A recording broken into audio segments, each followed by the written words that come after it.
Mesdames, Messieurs, bonjour donc et bienvenue à notre live qui a été annoncé. C'est le deuxième live sur cette désormais affaire dite Fleur de Lille. Alors, hier, j'ai dû prendre la parole un peu à la ramasse pour pouvoir vous édifier sur un pan de ce dossier et de cette désormais tristement célèbre affaire Fleur de Lille. Aujourd'hui, je vais donc revêtir la casquette de l'expert. Comme vous le savez, toute prétention gardée, j'ai quand même un corpus de connaissances en matière juridique de par mon ancien métier, celui de flic, où j'ai quand même pu faire du droit, et notamment du droit en matière de procédure, d'enquête et autres.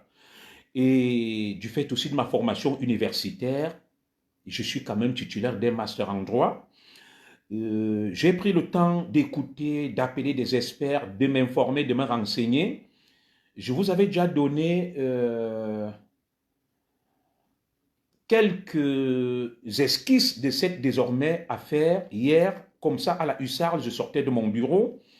J'étais un peu pressé de rentrer chez moi et tout.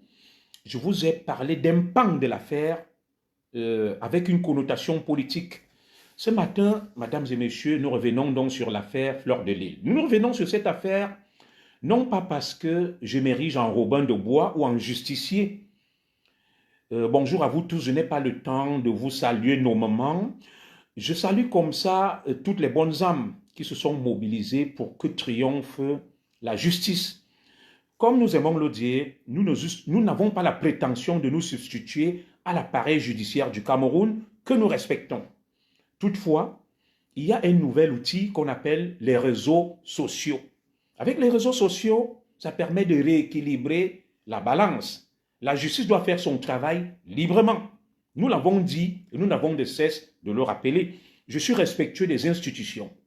Parmi les institutions, il y a une institution qui est sacrée, c'est l'appareil judiciaire au nom du principe de la séparation des pouvoirs.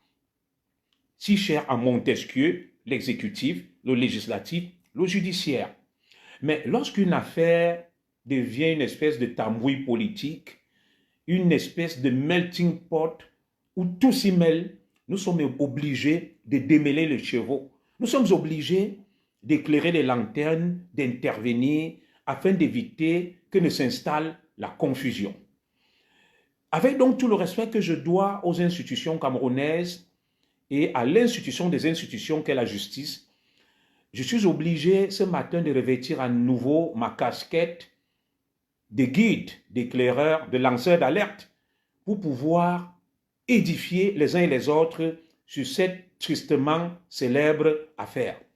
Je vais donc émettre un avis purement juridique et technique sur tout ce qui a été fait jusque-là, tout en évitant les amalgames, tout en essayant de faire le maximum d'efforts possibles pour rester objectif. Je ne vais pas faire dans le subjectivisme. Voilà.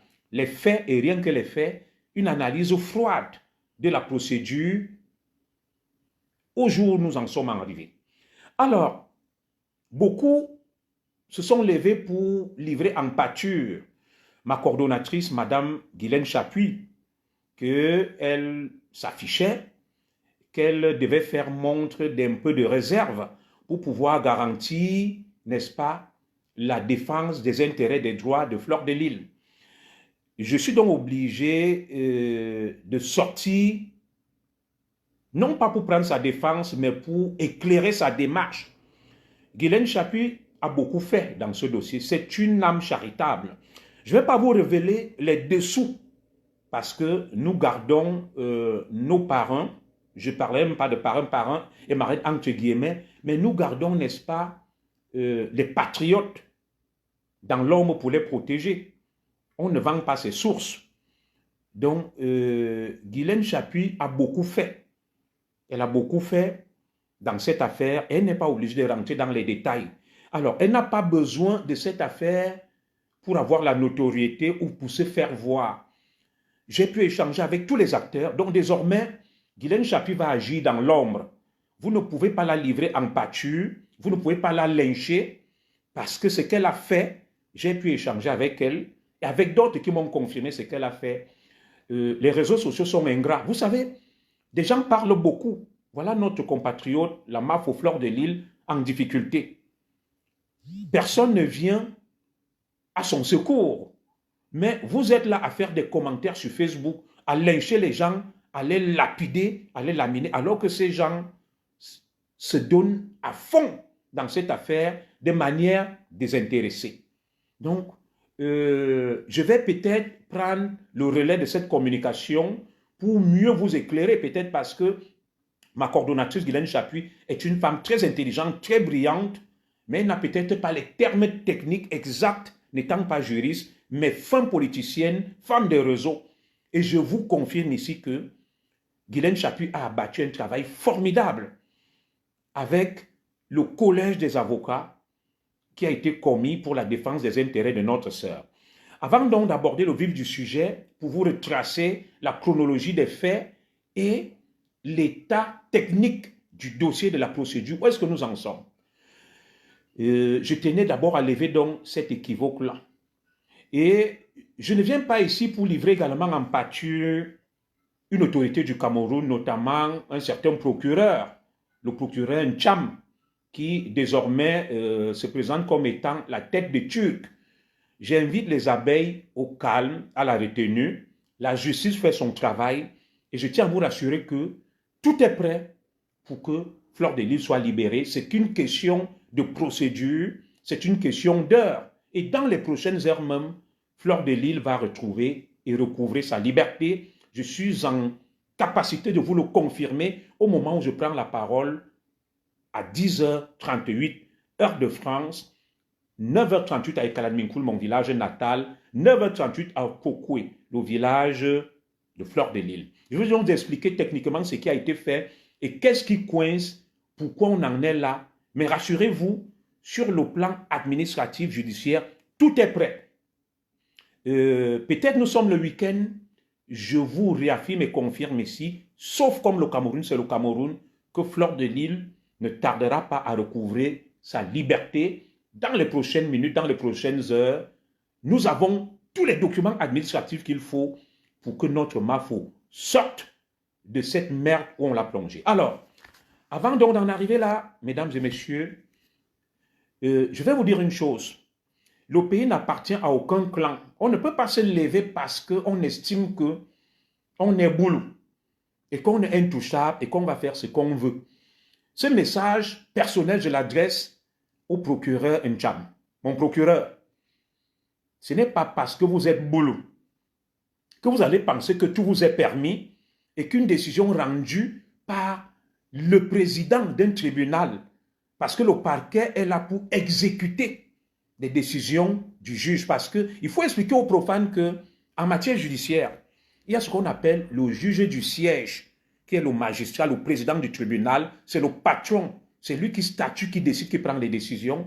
Et le juge debout, la magistrature debout, le parquet, le ministère public qui est là pour faire des réquisitions et défendre la société. Le parquet ne décide pas, il ne prend aucune décision. Et le parquet est un exécutant. Il peut faire appel, il peut faire ceci, mais dès lors qu'il y a eu une décision d'un juge levant un mandat d'incarcération, le parquet se doit de s'exécuter. Alors, nous ne comprenons pas ce pays qui est fait de roitelets, où chacun a son petit niveau, partagez-moi ce direct, se croit investi d'une mission salvatrice, instaure son royaume, dicte sa loi et fait ce qu'il veut. Le Cameroun est un état de droit. Le Cameroun n'est pas une auberge espagnole. Le Cameroun n'est pas un capharnaüm où chacun va se lever, va faire ce qu'il veut et comme il veut. Et lorsque nous parlons ici, ce n'est point parce que nous voulons livrer en pâture nos autorités. Je reste respectueux des institutions, mais ma ligne est claire. Défendre toutes les injustices, défendre tous les abus, que ça touche un Ekan, un Bamileke, un Sawa, un Bassa, un Nordiste, un anglophone. Moi, Junior Zogo, je me lèverai pour défendre la justice, la vérité. Je ne suis pas dans l'esbrouf et l'imposture. Et dans ce qui se passe, nous ne faisons pas obstruction ou obstacle à la justice. Nous sommes là pour rappeler à cette justice qu'elle a des principes, elle a des règles, elle a des bases. On ne peut pas se lever et bafouer et fouler aux pieds une décision de justice parce qu'on est boulou, parce qu'on est le beau-fils d'une ancienne juge émérite, Madame Noah, et qu'on a épousé la fille de Madame Noah, et qu'on se croit tout permis. Et la justice camerounaise se doit de rétablir ses lettres de noblesse. Cette image qui lui colle à la peau, je salue ma coordonnatrice Guylaine Chapuis, Michcom, cette image qui colle à la peau de notre justice camerounaise, qu'elle est corrompue, vénale. Non, des magistrats qui se construisent des immeubles, qui se construisent des maisons, parce que tout à fait est du pain béni pour eux pour se faire de l'argent. Nous disons non. Le président Paul Biya ne vous envoie pas maintenir des Camerounais en incarcération, en bafouant les règles du droit, en bafouant le droit, en bafouant les principes de justice. Le Cameroun est un état de droit. Le Cameroun a des lois et ces lois doivent être appliquées. Le Cameroun n'est pas une jungle. Le Cameroun n'est pas un cartel. Le Cameroun a des lois. Et il n'y a pas de roitelet au Cameroun que tu te lèves, tu t'opposes à une décision. Alors, mesdames et messieurs, je vais donc vous expliquer point par point le début de cette affaire. J'ai eu les principaux concernés. Je ne communique pas au nom de la MAPO. Alors, il y a eu une plainte qui a été déposée contre Fleur de Lille. Contre Fleur de Lille, je crois en 2021, Fleur de Lille a répondu devant le tribunal de première instance de Yaoundé. La plainte était déposée par un de nos compatriotes, je crois, M. Raymond Tchenga. Il accusait Fleur de Lille de l'avoir diffamée et insultée. Je ne vais pas revenir sur les faits. Tout le monde connaît les faits. Donc, première étape, TPI de Yaoundé, il y a une plainte contre Fleur de Lille. Fleur de Lille va répondre à la convocation.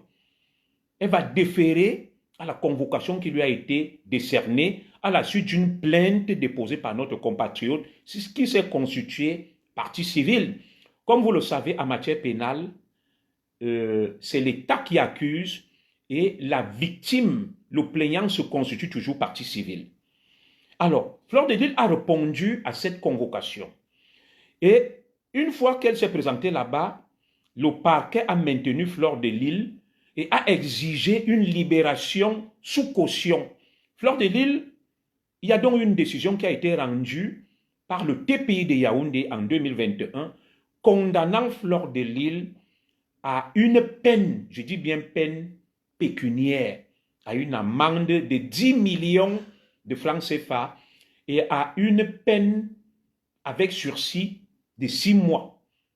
Est-ce que vous comprenez ce que ça veut dire? Il y a une nuance entre devoir de l'argent à quelqu'un et une condamnation. La décision rendue par le TPI de Yaoundé en 2021 condamnait la MAF au Fleur de Lille. Elle s'est bien présentée, elle a déféré à la convocation et on la condamnait à payer 10 millions de dommages et intérêts. C'était une peine, c'est une peine qui est inscrite sur le casier judiciaire, mais rendue en instance. Et comme vous le savez, en droit, il y a ce qu'on appelle la hiérarchisation des normes, la hiérarchisation des juridictions. C'est le principe de Gelsen. Ça veut dire qu'il y a des juridictions de degrés inférieurs, de degrés supérieurs. Lorsqu'une juridiction d'instance rend une décision, tu peux la contester, soit en appel, et si elle est rendue par défaut, tu fais opposition. Ça s'appelle le principe, n'est-ce pas, des voies de recours. Tu uses des voies de recours. La décision n'a pas encore pu acquérir ce qu'on appelle, chez nous les experts en droit, autorité de la chose jugée. C'est une décision provisoire. Elle n'est pas définitive. Donc, la décision condamnant Fleur de Lille en instance, au nom du principe de Gelsen, de la hiérarchisation des normes et des juridictions, n'était pas définitive. C'était une décision provisoire et non définitive. Elle n'était pas exécutoire. Et il y a des délais de recours. tu dois épuiser les voies de recours afin que la décision devienne exécutoire. C'est ce qui s'est passé donc avec la MAFO. Et nous sommes surpris ici que, pour une histoire de diffamation, que la peine soit aussi disproportionnée. 10 millions à payer à quelqu'un parce que tu l'as diffamé. Nous n'avons peut-être pas le droit de commenter des décisions de justice, mais nous nous questionnons sur cette disproportionnalité de la sanction, de la peine. C'est du jamais vu. 10 millions de francs CFA pour une histoire de diffamation. Je pense que là, ce qu'on appelle le quorum n'est pas... Pour moi, cette décision est une anomalie judiciaire. Il y a une disproportion grave entre les faits et la peine. On ne peut pas être condamné à payer 10 millions pour une histoire de diffamation. Je me demande de fois comment les magistrats du Cameroun peuvent en arriver à de telles hérésies judiciaires. 10 millions de francs CFA pour une diffamation. Moi, j'ai eu une affaire ici avec Achille Zogandela que j'ai gagné. J'ai fait opposition parce qu'on m'a condamné par défaut. Et on m'avait condamné à une peine pécuniaire, me sommant de payer 2500 € à Zogandela et je crois 1127 € comme frais de justice. Mais j'ai fait appel. Je n'ai pas fait appel, j'ai fait opposition. Je vais vous expliquer ça plus tard. La décision avait été rendue par défaut. Donc la Mafodon a fait appel de cette première décision rendue en instance. Il faudrait que vous compreniez ça. Décision rendue en instance, plainte de notre compatriote M. Raymond Tchengang. La MAFO a deux peines. Première peine, dédommager le plaignant, la victime, la partie civile à 10 millions de francs CFA. Et deuxième peine, un sursis de 6 mois. Est-ce que vous savez ce qu'on appelle sursis? Le sursis veut dire que tu ne vas pas en prison, mais tu te tiens à carreau pendant les 6 mois. Si tu commets une bêtise, dans le cas de cette affaire, on va commuer, je n'ai pas dit communier, on va commuer, transformer la peine en sursis en peine ferme. Et tu pars en prison. Les avocats de la MAFO vont donc faire appel de cette décision rendue en instance. Soyez attentifs, c'est très technique. Et quand ils vont donc faire appel, il y a une partie qui va dissimuler la procédure. Que veut dire dissimuler la procédure? Tu n'informes pas le prévenu, c'est-à-dire l'accusé, le mis en cause, Fleur de Lille, qui est présumé innocent, jusqu'à ce qu'une décision définitive soit rendue sur l'affaire. La MAFO donc ne sera pas informée. Il y a un arrêt qui sera rendu par défaut. Est-ce que vous comprenez ça bien? Un arrêt sera rendu par défaut. Par défaut. En appel. La décision en appel. Parce que la MAFO a fait appel. Elle trouvait que la sentence était trop sévère. 10 millions, c'était trop. Donc elle contestait la peine pécuniaire, l'amende. C'est une peine, c'est une condamnation. Elle a fait appel, elle a pris les avocats, elle est partie. Mais il se trouve donc que l'affaire a suivi son cours et Fleur de Lille n'a pas été informée des diligences posées par la partie civile, le plaignant, la victime, appelez ça comme vous voulez. Il y a eu dissimulation des procédures, des démarches et autres. Lorsque tu es accusé, il faut que tu sois informé de toutes les procédures et démarches afin que tu puisses assurer ta défense. Alors, oui, certains me diront que mais, lorsque tu fais appel, il faut suivre l'affaire. Fleur de Lille ne vit pas au Cameroun. Bon, l'autre partie se devait quand même de la notifier via son conseil et son avocat qu'il y a eu ça, il y a eu ça, il y a eu ça. Il n'y a pas eu de notification. Alors, il y a donc un arrêt. Les décisions rendues en appel, on ne les appelle pas jugements. Les jugements, c'est les décisions rendues en instance. Et en instance, il y a le tribunal de première instance et le tribunal de grande instance. Et la compétence des tribunaux donc varie en fonction du montant du préjudice. Je ne vais pas rentrer dans ces méandres juridiques et techniques, ça risque de vous perdre.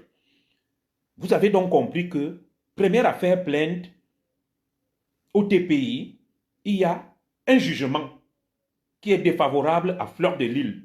10 millions de dommages et intérêts à payer, c'est une condamnation, une peine, et une deuxième peine, 6 mois de sursis. Elle fait appel, l'affaire suit son cours, elle n'est pas informée de toutes les procédures, de toutes les démarches. Il y a donc un arrêt qui est rendu en appel qui confirme la décision en instance, condamnant Fleur de Lille et confirmant la décision du TPI de Yaoundé, qu'elle doit dédommager M. Raymond Tchengang à hauteur de 10 millions de francs CFA.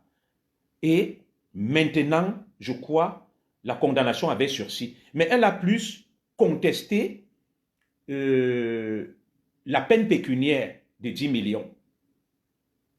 Alors, on est donc en appel, on va y rester. Fleur de Lille n'est pas notifiée. Vous savez, il y a ce qu'on appelle la notification. Si on me condamne, je dois être notifié à personne. À personne. On appelle ça la notification à personne. Tant que je n'ai pas été notifié à personne, la décision ne m'est pas opposable. Voilà, celui qui vient me dire, vous êtes un hypocrite, mon frère, je vais ouvrir la ligne, tu vas prendre la parole et tu démonteras. Je ne suis pas un hypocrite, je peux me tromper. Je lis le droit. TPI, je suis factuel. Jusque-là, j'ai condamné qui? Personne. Fleur de Lille n'a jamais été notifié à personne de la décision rendue par défaut. Celui qui vient me dire là que je suis hypocrite, je vous donne un avis technique d'un fin connaisseur du droit et de la loi. Vous êtes un hypocrite, elle a diffamé ce ton. Mais c'est d'où donc la condamnation, mon frère? Je n'ai jamais... Mais je vous ai dit que Fleur de Lille a été condamnée par le TPI, condamnée et sommée de payer 10 millions avec sursis. À quel niveau j'ai dit que elle n'a pas diffamé un pervers comme ce monsieur? Diamant brut. Moi, je ne sais pas, ma soeur. Qui est pervers? Peut-être pas moi. Un pervers, ça veut dire que je viole les enfants. Peut-être tu ne t'adresses pas à moi. Et les filles et tout ça là. Je suppose, diamant brut, que tu t'adresses à quelqu'un d'autre, pas à moi. C'est une incompréhension. Donc, celui qui vient me dire tu es hypocrite. Je vous ai dit que en instance, non, mais je réponds. Parce que je sais qui est diamant brut.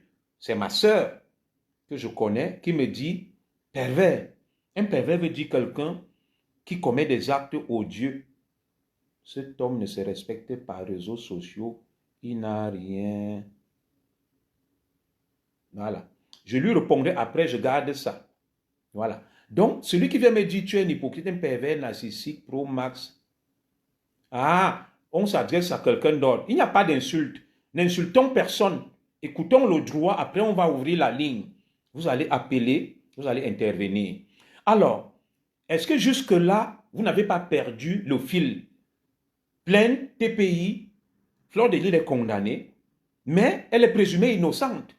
Parce que tant que la décision, Fleur de Lille n'a pas épuisé les voies de recours, excusez-moi, le direct est signalé. Donc, tout le recours. Donc, ceux qui viennent me dire qu'elle a diffamé, non, une décision rendue en instance n'est pas définitive. Ne disons pas n'importe quoi. Tu restes présumé innocent tant que tu n'as pas épuisé les voies de recours et que la décision est devenue exécutoire, a acquis ce qu'on appelle autorité de la chose jugée. Donc, tu peux te pouvoir en appel et même en cassation auprès de la Cour suprême. Les gens ne le savent pas. Donc, ne venez pas me dire que je suis hypocrite. Elle a diffamé. C'est la justice qui condamne. C'est la justice qui décide. En première instance, la justice a décidé que la MAFO est condamnée. 10 millions d'amende. On appelle ça peine pécuniaire et 6 mois de sursis. Nous continuons. En appel, il y a une confirmation. L'arrêt confirme la décision du tribunal de première instance parce que les gens me perdent le temps pour rien. Mais il se trouve que dans l'affaire en appel, Fleur de Lille n'est pas notifiée à personne du jugement de l'arrêt de la cour d'appel. Et ça, c'est un vice de procédure.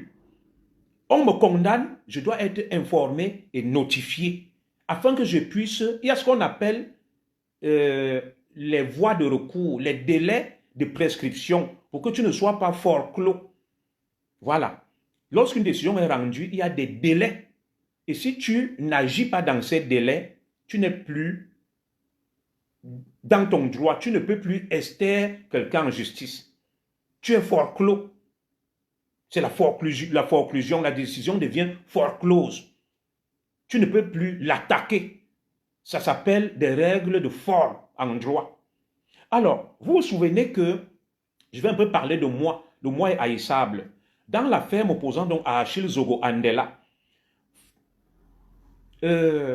j'ai appris sur la page de Paul Tchouta qui m'a rendu service que j'avais été condamné par le tribunal correctionnel de Paris, exactement comme Fleur de Lille en instance, à lui verser 2500 € d'amende pour diffamation et à payer à la justice française les frais de justice. Les frais de justice, 1127 €. Donc, je n'ai pas été notifié à personne. Et tant que tu n'as pas été notifié, les délais de prescription ne courent pas. C'est technique, les délais de prescription, ça veut dire que les délais dans lesquels tu peux attaquer une affaire rendue. Alors, c'est comme ça que je suis allé au greffe du tribunal de Versailles, ce qu'on appelle le BEX, le bureau de l'exécution, BEX, bureau de l'exécution des peines. J'ai fait opposition à la décision rendue en instance, parce que c'était une décision rendue par défaut. Je n'étais pas présent au tribunal. Elle n'était pas contradictoire. Je n'étais pas là avec mon avocat, on n'a pas entendu ma version. On appelle ça une décision rendue par défaut.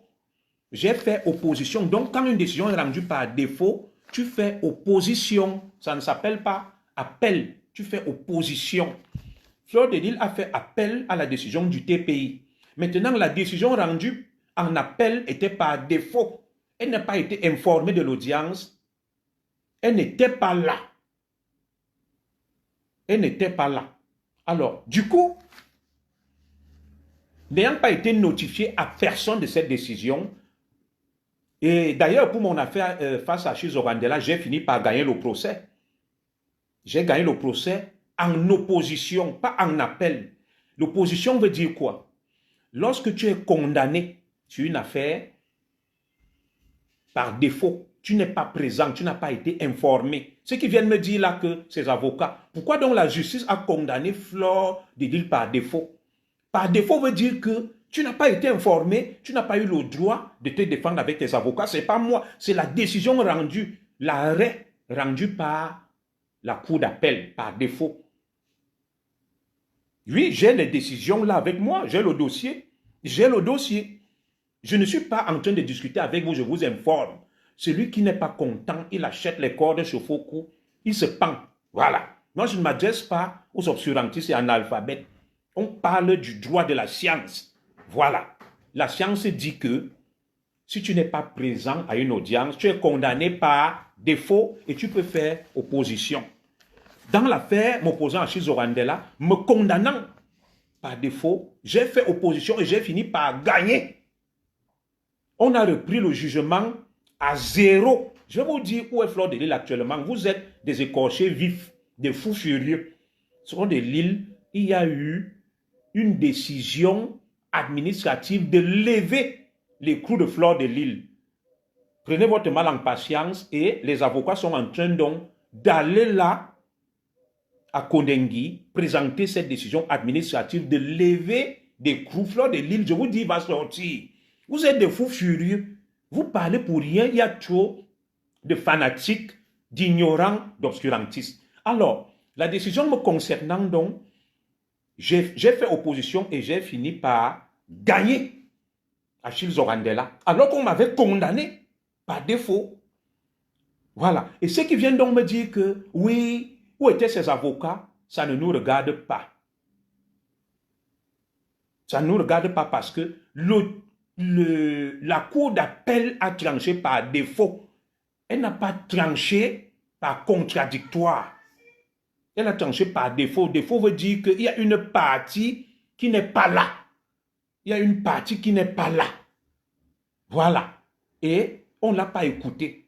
Et quand on te condamne donc par défaut, tu fais opposition, tu ne fais pas appel. Donc, Fleur de Lys n'ayant pas été notifiée, elle a fait donc opposition.